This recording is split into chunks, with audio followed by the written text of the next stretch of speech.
So it's only been 5 short months since REDMAGIC last released a gaming smartphone, and yet we already have a new one, the REDMAGIC 10 Pro. They certainly know how to keep us tech twats busy.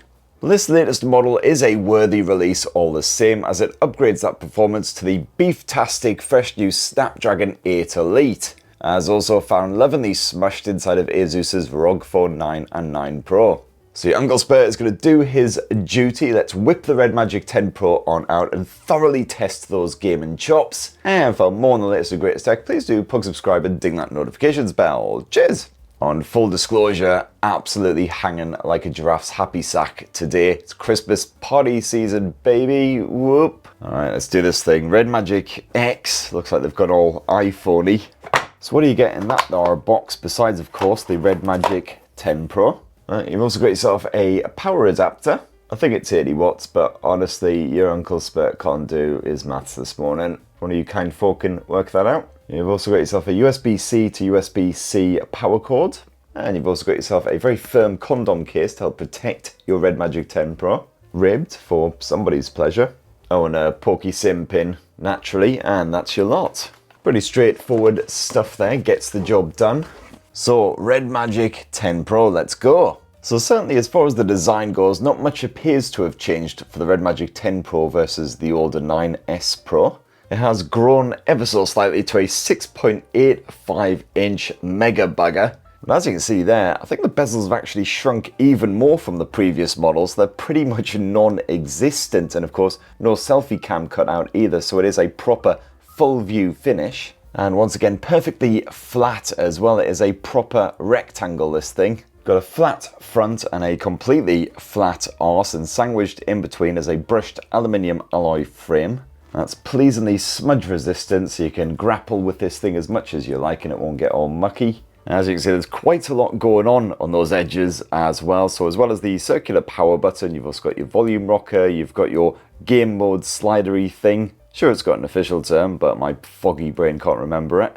You've also got your haptic shoulder buttons and an air vent for the built-in fan. You've also got another vent around the other side. And that's actually it for this edge. And I kind of wish they'd shoved more stuff here because it is quite cluttered on the other side. And your Uncle Spurt already sporting a trouser 10 because you do actually get a headphone jack up on the top edge. I'm an old git. I definitely love a bit of headphone jack action. And then it's glass up front and also glass around back. And as you can see, this model is transparent. You can see all the internals, pure filth. You can grab the see-through version of the REDMAGIC 10 Pro in either white or black. Otherwise, there is also a matte black model of the REDMAGIC 10 Pro. And to be fair, this glossy one does get a wee bit smudgy, so you'll have to keep buffing it up if you don't want it to look proper grubby. And while this is quite obviously a gaming smartphone, at least the obligatory RGB light and shenanigans are fairly subtle. You've basically got yourself a glowing X up top here, as well as the REDMAGIC logo shenanigans down below.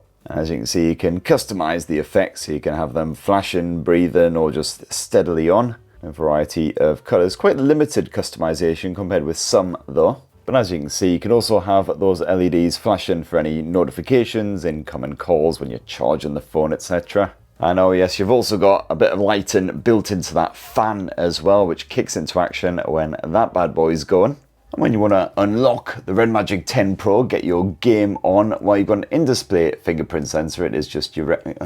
where's the power button? It is just your regular optical fingerprint sensor, no ultrasonic poshness. But yeah, just to do the job, absolutely fine.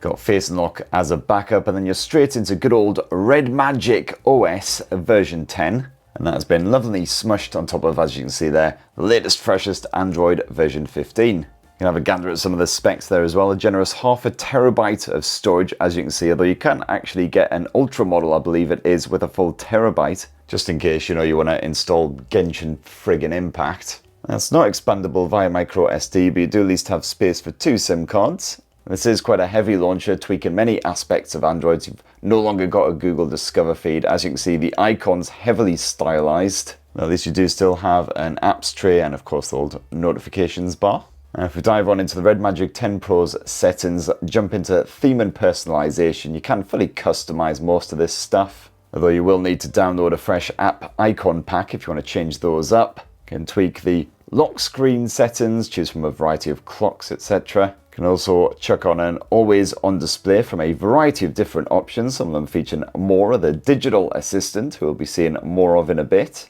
You can also customize the coolant fan settings right down to the completely unnecessary sound when you start it up. So the default is a revving car. You can also do a dynamic supercar, or cross-country speed. Definitely noticing a theme. Or you can also add your own sound. And then of course we've got the dedicated REDMAGIC gaming mode, which you can activate with a quick flick like so. And from here you can jump straight back into one of your games. You've also got the super bass section. From here you can quickly and easily set up your game controller, access any recorded clips, and of course you've got good old Mora, how we love her. And good old Mora doesn't appear to have changed up at all from previous versions. Oolong tea is still the best, Captain. Do you want a bottle? Don't offer me a bottle right now, Mora. I had too many of them last night. You can add Mora to your home screen. You can also have her popping up when you're replenishing the battery. And she can also rouse you in the morning. Hey, Captain. You're up early. I certainly bloody am now, yeah. And naturally, you can do a good bit of dress up as well. So you can have her in summer swimwear or this jazzy wee number. Apparently, Mora now supports 5 different languages, including Japanese, Portuguese, and Spanish. Now, this I absolutely have to hear. Cuando me enojo, incluso yo me asusto. Jesus Christ. Excuse me a minute, I've really got to very urgently change my pants. Now, the REDMAGIC 10 Pro is, of course, powered by Qualcomm's latest, fresher Snapdragon 8 Elite chipset, one of the most powerful platforms around for smartphones at least, backed by 16 gigs of tasty RAM in this here Moonlight model. And once again, you've got REDMAGIC's separate Red Core chip, now upgraded to version 3, which handles some of the gaming features on the side. And once you've booted up your favourite game, you can open up the in-game menu by swiping twice from either of the top corners. From here you can jump between the various different performance modes, and you have an absolute plethora of bonus features here. I'm not going to go through all of them because that would literally take hours. All the usual stuff, including adding crosshairs to the centre of the screen. You can remap keys, you can tweak the screen sensitivity, you've even got the likes of stopwatches and everything. And over here, various game settings, including the ability to change up the refresh rate, boosting all the way to 144 Hz for supported titles. You can even change up the aspect ratio of your game. You can actually record the action either manually, or you can let the REDMAGIC 10 Pro record snippets of gameplay for you. Charge bypass, always handy if you want to plug in this smartphone and continue gaming without heating it right up. You can actually get a reminder to stop playing your game if you get a bit lost in all the action. And also toggle various bits like the fan, you can toggle on and off, and also those RGB lights. So plenty of bits to play around with, but what is the gaming experience like here on the REDMAGIC 10 Pro? Well, good news is, just like on the ROG Phone 9 Pro, I found that Wuthering Waves played absolutely flawlessly. I'll say flawlessly, I did see a little bit of slowdown, only in the cutscenes in Wuthering Waves. A couple of them were rather juddery, but the gameplay itself was smoother than an Essex boy's nutsack. Even on the absolute highest graphics settings, with everything switched on and maxed out, Wuthering Waves played perfectly, stuck right at that 60 frames per second frame rate, perfectly fluid, didn't notice a single drop the entire time I was playing. And it doesn't matter how long you game for on this thing, that cooling system has been upgraded yet again for the REDMAGIC 10 Pro, once again involving a sizable vapor chamber. You've now also got some liquid metal layers and a fresh new design for that built-in fan as well.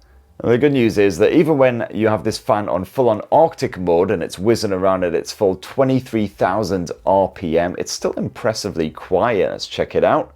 So this is it just on regular cool mode. As you can see, can't hear anything at all. And I literally need to stick it up to my face to even hear the thing. And if I chuck it on full blast, it's now audible for sure, but it's still pretty damn quiet. And if you have basically the volume of your game even turned up halfway, that should drown it out quite nicely.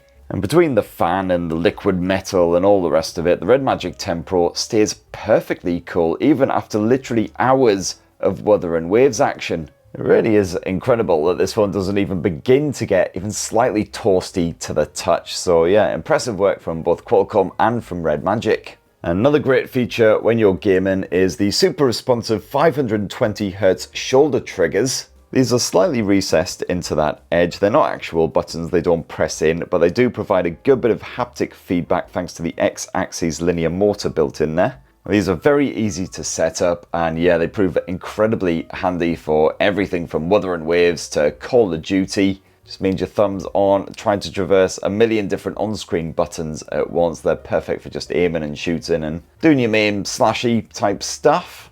As for that whopping great enormous 6.85-inch AMOLED display, well, slightly bigger than the previous generation, and of course giving you that full view finish thanks to the under-display selfie cam.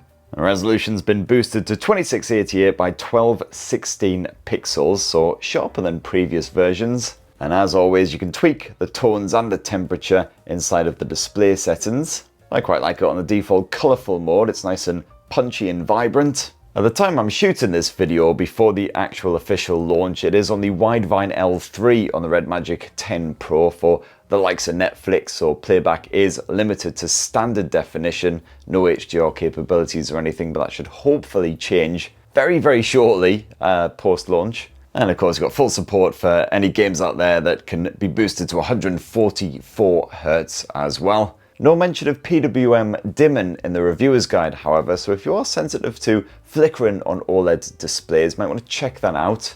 But bug roll issues with the stereo speaker setup here on the REDMAGIC 10 Pro. They might be edge mounted rather than front firing, but they are supremely beefy. You've got full DTS:X Ultra support as well if you want to slap on some supported headphones. And yes, bit of headphone jack, great stuff. Now the REDMAGIC 9S Pro had a bloody massive 6500 mAh capacity battery stuffed inside of its shiny chassis, and somehow for the REDMAGIC 10 Pro they've made it even bloody massiver, 7050 mAh. All the same, I did find that the REDMAGIC 10 Pro lasted pretty much the same amount of time as the REDMAGIC 9S Pro. When you are blasting through intensive games like Wuthering Waves with the performance mode maxed out, all the features turned on and everything, you can expect a solid 5 hours of gaming action before a fully charged battery is drained.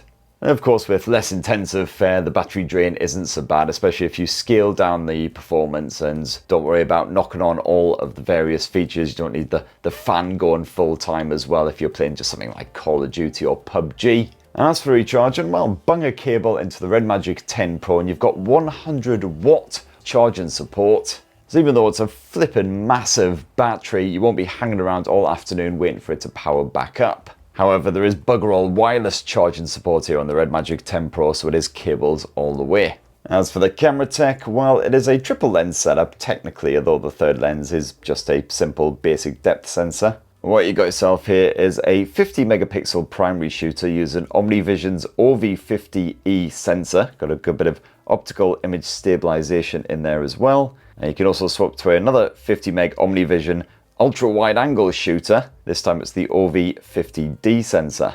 Got a smattering of different camera modes as well, including a full-on pro mode if you do want to mess around with the likes of the ISO levels, the white balance, and shoot in good old RAW. Not to mention a Milky Way night mode if you want to shoot the stars. That's something we all used to do during COVID because we had nothing better to do. I think we're all a bit over it now. And of course, good old portrait mode. And for your home movie requirements, well, you can capture footage at up to 8K resolution at 30 frames per second, otherwise 4K Ultra HD at 30 or 60 FPS. But of course, the most intriguing aspect of the camera setup here on the REDMAGIC 10 Pro is that 16 megapixel selfie camera, which of course is buried away underneath that display. As you can see, you just get a little black cutout popping up whenever that camera is in use.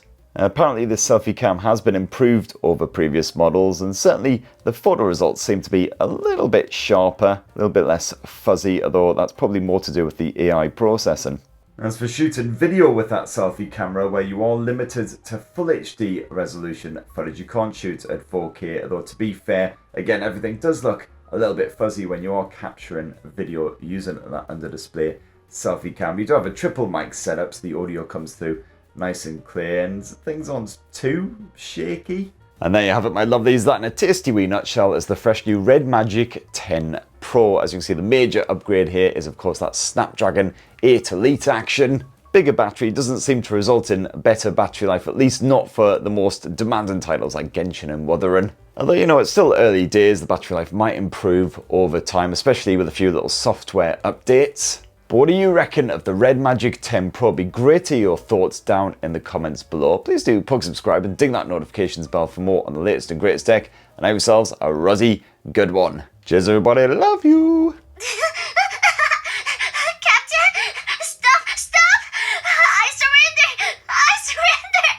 I hope I've still got some spare pants left.